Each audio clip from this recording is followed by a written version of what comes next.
Je m'appelle Julia. J'ai 36 ans, 2 enfants merveilleux, une maison coquette en banlieue et un mari, Maxime. Nous sommes mariés depuis 10 ans. Je devrais être heureuse, non? J'ai coché toutes les cases. Une famille, un job stable, une vie ordonnée. Mais dans cette perfection apparente, il y a des fissures.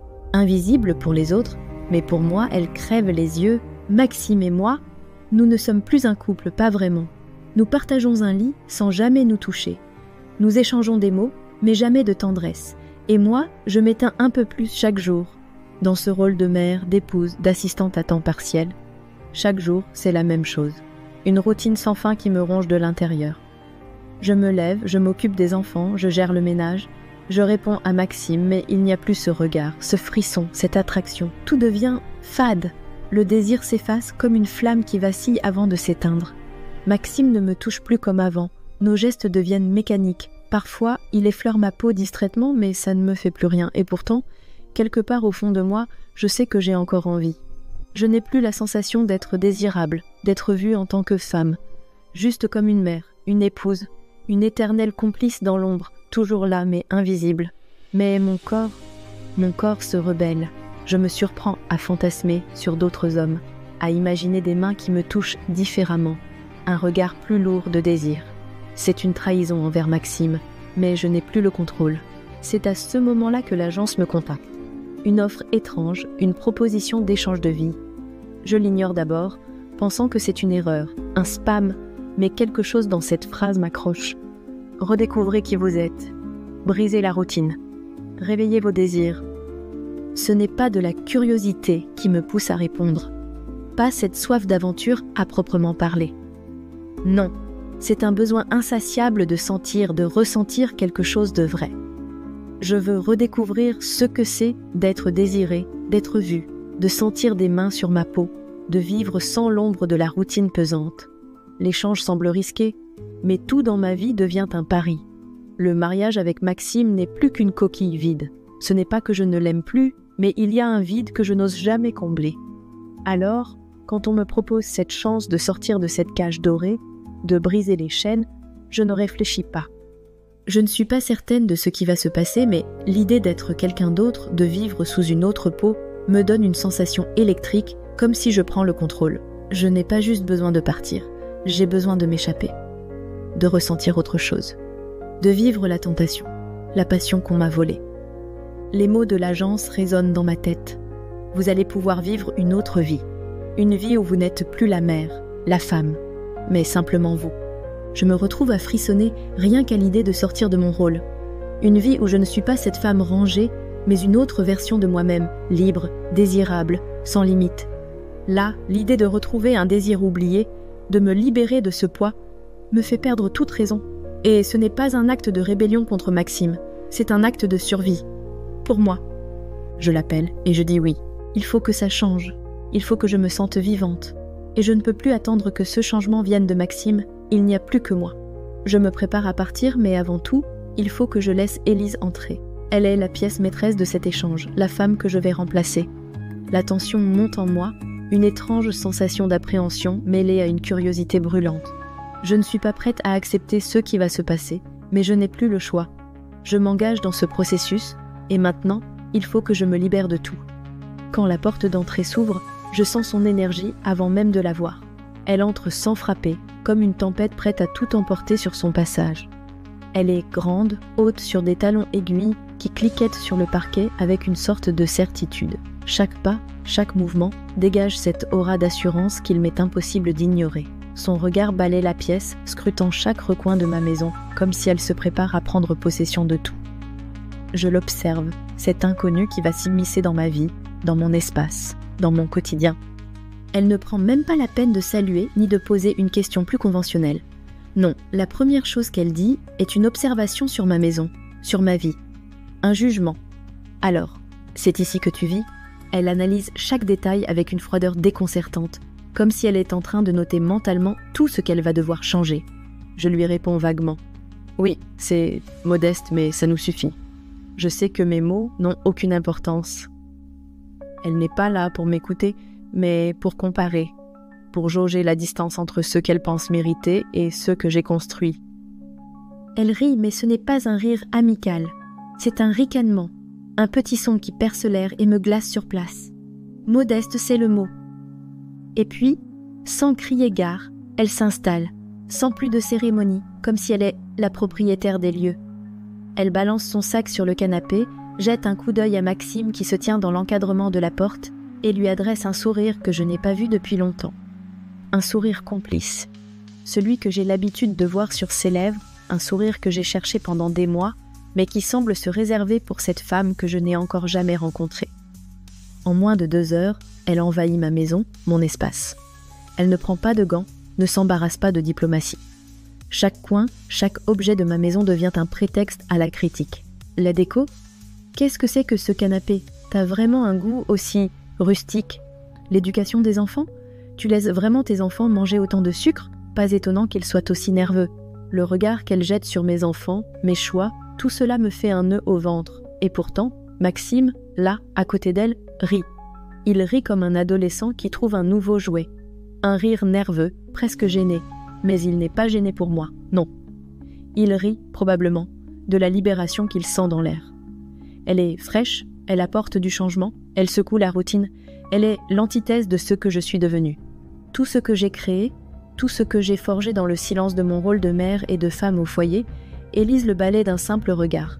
Elle ne sait pas que chaque critique résonne comme un coup de poing, qu'elle est en train d'effacer des mois, des années de sacrifice. Elle ne sait pas que son regard sur mon foyer, sur ma famille, me fait sentir plus petite que jamais. Mais elle n'en a pas besoin. Elle n'est pas là pour me sauver. Elle est là pour changer les règles du jeu. Et je n'ai même pas la force de lutter contre elle. Peut-être que je n'en ai plus envie. Dès le 2e soir, Élise est partout. Elle s'insinue dans chaque recoin de ma maison comme une tornade. Avec ses robes trop moulantes, ses talons qui claquent sur le parquet, elle envahit tout, elle prend tout. Elle n'a pas besoin de dire grand-chose pour attirer l'attention. Elle la capte, indéniablement. Chaque geste, chaque sourire, chaque mouvement qu'elle fait semble calculé pour écraser ma présence. Elle n'a même pas besoin de parler fort, pourtant, sa voix domine. Chacun de ses mots, chaque rire, chaque soupir sont comme des griffures sur ma peau, me rappelant tout ce que j'ai perdu. Je sens ses yeux scruter chaque recoin de la maison, chaque petit détail, chaque manque. Et les choses qui me sont chères, mes choix de déco, la manière dont je gère mes enfants, deviennent des cibles faciles pour ces critiques acerbes. Elle n'est pas là pour observer, elle est là pour changer. Tout. La moindre chose qui a sa place dans ma vie devient une cible à démolir. Elle parle de tout avec cette assurance déconcertante, avec cette arrogance déstabilisante, comme si tout ce que je fais est insuffisant, incomplet, pas assez. Les gestes qu'elle pose, lents, calculés, effleurent les limites de mon espace intime, sans égard, sans scrupule. Elle se penche au-dessus de Maxime, frôlant ses bras, son parfum m'atteignant, trop présent, trop insistant. Elle a cette façon de se rapprocher de lui, comme si elle s'installe dans sa vie sans jamais demander la permission, et lui, il ne fait rien pour l'arrêter. Il la laisse faire, ce regard dans les yeux, ce regard que je reconnais, mais que je n'ai plus eu pour moi depuis trop longtemps, ce regard complice, dénué de toute gêne, ce regard d'intimité qu'il m'a retiré et qu'il lui offre si naturellement, comme si elle le méritait plus que moi. Un soir, je me décide à appeler les enfants en visio. C'est ma façon de garder un peu de contrôle, de sentir qu'ils sont encore à moi, qu'ils ne sont pas complètement emportés dans cette marée d'énergie qu'elle apporte avec elle. Mais à peine la connexion établie, Élise apparaît derrière Maxime, se penchant au-dessus de son épaule, son décolleté parfaitement visible, son corps se moulant sur lui comme une ombre qui ne le lâche pas. C'est une provocation, mais c'est aussi une évidence. Elle est là et elle est présente. Elle existe dans sa vie d'une manière que je n'arrive plus à faire. Elle n'a pas besoin de dire quoi que ce soit. Son corps parle pour elle. Elle ne m'adresse même plus la parole. Elle me regarde à peine. Elle sait que je suis là, mais elle s'en moque, comme si je n'étais qu'une intruse dans mon propre univers. Élise ne fait rien de plus que me rappeler que, dans leur complicité silencieuse, je suis désormais invisible. Maxime, imbu de cette nouvelle attention, tourne son regard vers elle, un petit sourire idiot sur ses lèvres, une complicité muette dans ses yeux. C'est tout. Ce regard, ce simple échange, ça me suffit pour comprendre. Il n'est plus le même. Le pire, c'est que je sais qu'elle sait ce qu'elle fait. Elle se glisse dans cette fissure que j'ai laissée se creuser entre nous et elle l'agrandit, lentement mais sûrement. Mais ce qui me dérange le plus, c'est qu'au fond, elle a tout. Elle possède tout de ce que j'ai perdu. Son regard, son corps, tout cela lui appartient. Et moi, je ne suis plus que l'ombre de ce que j'ai été. Pendant ce temps, chez Thomas, l'atmosphère est radicalement différente, un contraste saisissant. Thomas est tout en retenue, presque trop parfait. Il a cette manière d'être présent sans en faire trop, d'être attentif à tout sans forcer. Dans chaque geste, chaque attention, il parvient à me faire sentir importante, vue, ce qui me manque tant. Ce soir-là, après avoir couché les enfants, nous nous retrouvons dans la cuisine. Il ouvre une bouteille de vin et nous discutons d'abord de choses anodines, la météo, les responsabilités de chacun, les petites banalités du quotidien. Mais plus l'heure avance, plus l'air semble se charger, comme une promesse silencieuse. Les conversations s'espacent, laissant place à une tension palpable. À chaque éclat de rire, à chaque échange de regards, je sens mon corps réagir. Ce n'est pas évident au début, mais au fil du temps, une chaleur s'installe. Il n'y a rien de vulgaire, rien d'explicite, juste un flirt subtil, presque imperceptible, mais ô combien puissant. Puis, soudainement, il pose son verre sur la table avec une lenteur qui me fait frissonner. Ses yeux, jusque-là plongés dans les miens, se fixent sur moi avec une intensité qui me coupe le souffle. Ce regard n'est ni amical, ni simplement respectueux. C'est un regard qui perçoit mes faiblesses, mes désirs et qui semble tout comprendre, tout vouloir. Un regard qui fait disparaître les distances. Je me retrouve figée. Mon cœur bat plus vite que je n'aimerais l'admettre. Mes mains sont moites et une chaleur inconnue se répand dans mon corps. Il me scrute sans détour, comme s'il cherche à voir au-delà de ma façade, comme s'il veut comprendre tout ce que j'ai caché. Et, sans détour, il me dit ce qui semble impossible à entendre. Il parle de force, mais ce n'est pas ce que j'entends tous les jours. Il ne parle pas de la gestion de la maison, des enfants, des horaires. Non, il parle de cette force silencieuse que j'ai enfouie en moi, celle que je ne sais même pas que j'ai. Je ne sais pas comment réagir. Mes pensées se mêlent, s'entrechoquent. J'aurais voulu rire pour cacher la gêne, mais la vérité, c'est que sa simple présence me déstabilise. Et puis il se rapproche, lentement, comme une marée montante qu'on ne peut pas arrêter. Il n'y a plus de distance entre nous. Il n'y a plus que cette sensation de corps proche, ce souffle devenu trop chaud. À quelques centimètres de moi, je peux sentir son parfum, l'odeur de son eau de toilette légère qui m'enveloppe. Je ne peux plus le regarder sans imaginer ce qu'il pourrait faire de cette proximité, de cette tension. Chaque fibre de mon être crie, mais je reste là, immobile, incapable de bouger. Je veux parler, mais les mots restent bloqués dans ma gorge. Tout.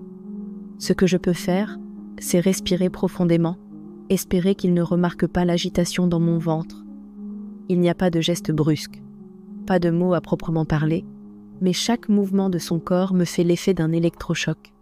Il se penche légèrement, juste assez pour que l'air entre nous devienne insupportable. Le battement de mon cœur semble résonner dans la pièce, chaque pulsation me rappelant que je suis à la limite de tout.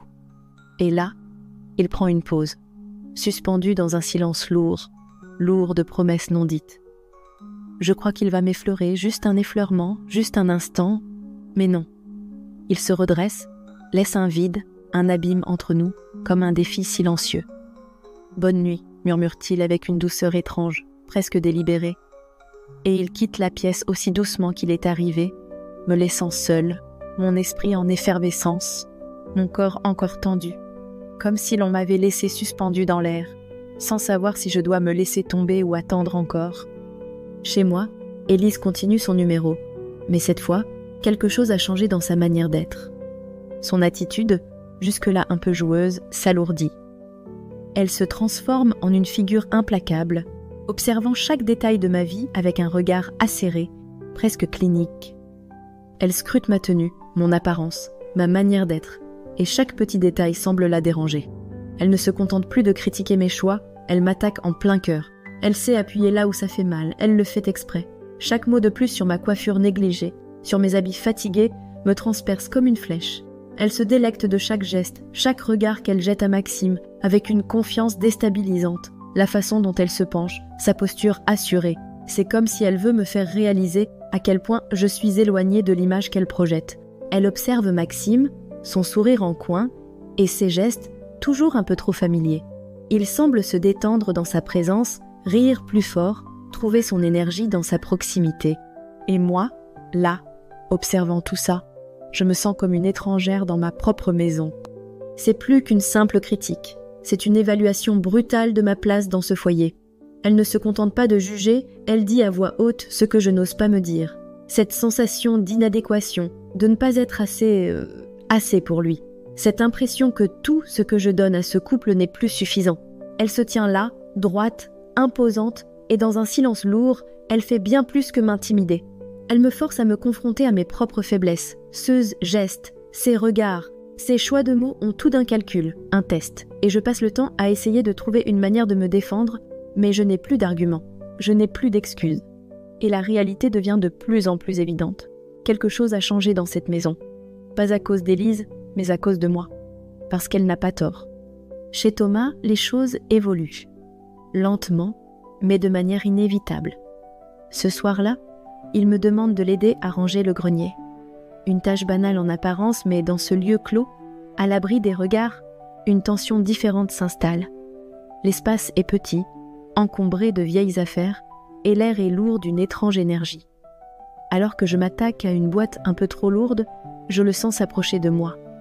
Il se met à mes côtés pour m'aider, mais ses mains frôlent mes bras d'une manière presque imperceptible. C'est cette chaleur qu'on connaît trop bien, mais qui m'a manqué. Cette chaleur qui me fait vaciller un instant. Il reste là, derrière moi, à une distance à peine suffisante pour que je sente sa présence, mais pas assez pour que l'on se touche réellement. Pourtant, la proximité est écrasante. Il y a une charge, une pression que je ne peux ignorer. C'est comme si l'air autour de nous était saturé d'une tension que ni lui ni moi n'osons briser. Je continue à fouiller dans la boîte, essayant de me concentrer, mais mes doigts tremblent légèrement. Chaque mouvement semble amplifier cette proximité, et le simple fait de respirer devient difficile. Suze Means m'effleure par accident à chaque mouvement, me faisant frissonner. Il n'y a rien de direct, rien d'explicite. Pourtant, cette sensation, c'est tout ce qui me reste de ce qui a été. L'espace se rétrécit autour de nous, je peux sentir son souffle, se murmure contre ma nuque. C'est comme une main invisible qui m'appuie sur la poitrine, me forçant à écouter des pensées que je n'ai pas voulu entendre depuis trop longtemps. Le moment dure une éternité, dans un silence lourd et dense. Je ne bouge pas. Je ferme les yeux un instant, les bras légèrement tendus, mais sans me retirer. Il laisse un instant de vide entre nous, puis il s'éloigne doucement, sans un mot. Pourtant, l'instant ne me quitte pas. Il flotte autour de moi comme une brume qui ne se dissipe pas. Cette sensation de manque, de désir refoulé, m'assiège. C'est insidieux. Un poison lent mais puissant qui m'envahit en un instant.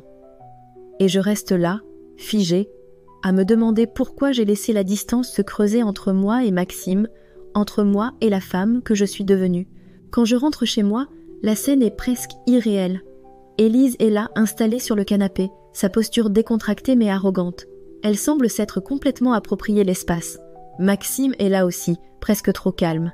Ils échangent des rires, des sourires complices, une tension palpable entre eux. Je n'ai jamais vu Maxime comme ça. C'est dérangeant. Et Élise, cette femme m'exaspère déjà, mais ce soir c'est différent. Elle est trop proche de lui, trop à l'aise. Ses gestes sont trop familiers. Je peux sentir sa main posée sur son genou comme si c'était le plus naturel du monde, alors que mes yeux brûlent d'une colère silencieuse. Elle se tourne vers moi, un sourire presque amusé sur ses lèvres. Je ne peux pas me contenir. Mon cœur bat dans ma poitrine, mes mains tremblent, mais je ne vais pas me laisser faire. Je rentre dans le salon, leur jetant un regard glacial. Il faut que je comprenne ce qui se passe ici. Mais même avant de prononcer un mot, je sais que tout a changé. Je n'attends pas qu'elle parle. Les mots sortent presque d'eux-mêmes, comme un cri silencieux qui m'étouffe de l'intérieur. L'air est lourd, saturé de non-dits et de regards fuyants. Maxime, toujours là, mais plus l'homme que je connais. Il m'a trahi et il est là, sans réaction, presque absent. Élise redresse les épaules, son regard pétillant d'un défi qu'elle sait que je ne pourrai pas ignorer. Elle se lève, s'étirant comme une lionne qui s'apprête à attaquer. Son regard perçant se plonge dans le mien, et je ne peux pas m'empêcher de ressentir ce froid glacial parcourir ma colonne vertébrale. Leurs gestes sont calculés, les regards échangés trop évidents. Chaque rire qu'ils échangent semble me poignarder. Je sens un tourbillon de frustration m'envahir, mais en même temps, quelque chose d'autre monte en moi. Une envie, une colère brûlante qui me donne la force de lui répondre.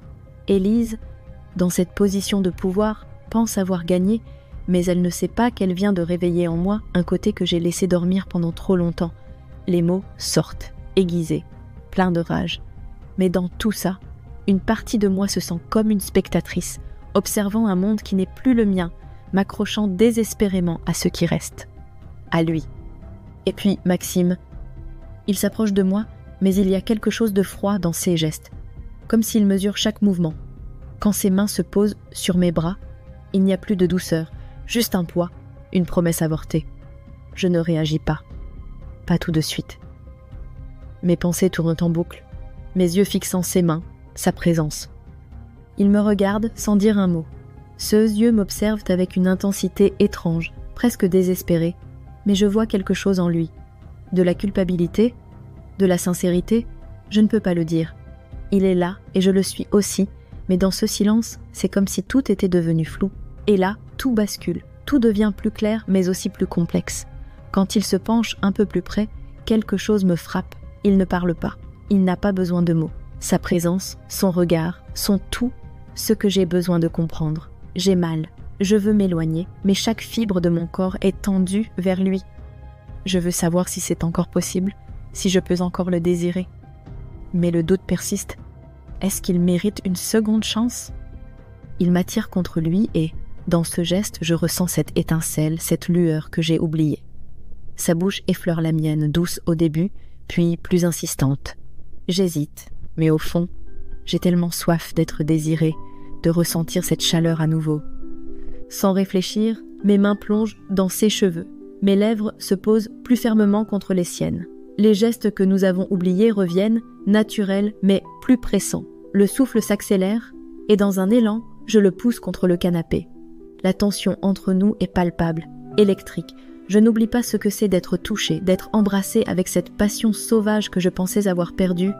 Ses mains sont partout, parcourant ma peau, explorant chaque courbe. Et moi, je suis là, à découvrir chaque frisson, chaque sensation comme si c'était la première fois. Mais pendant que nos corps se touchent et se frôlent, une question reste, persistante. Est-ce que je peux vraiment lui faire confiance à nouveau ? Dans l'instant, il ne s'agit plus de rédemption ou de promesse. Il s'agit de moi, de ce que je ressens, de ce que j'ai besoin. Et pour la première fois depuis longtemps, je décide que je le ferai pour moi. Je ferai l'amour avec lui, mais pas parce que je lui dois quelque chose, mais parce que je le veux. Parce que mon corps me dit que je peux être désirée encore. Ces baisers sont plus intenses, plus profonds. Mais à chaque caresse, une partie de moi se demande s'il est seulement là pour moi, ou si c'est juste un retour vers l'habitude. Au fur et à mesure, les gestes s'intensifient, les vêtements disparaissent, et je me retrouve là, dans une situation que je n'ai jamais envisagée. Être à la fois en colère, en quête de rédemption, et au sommet du plaisir. Et c'est là que ça change.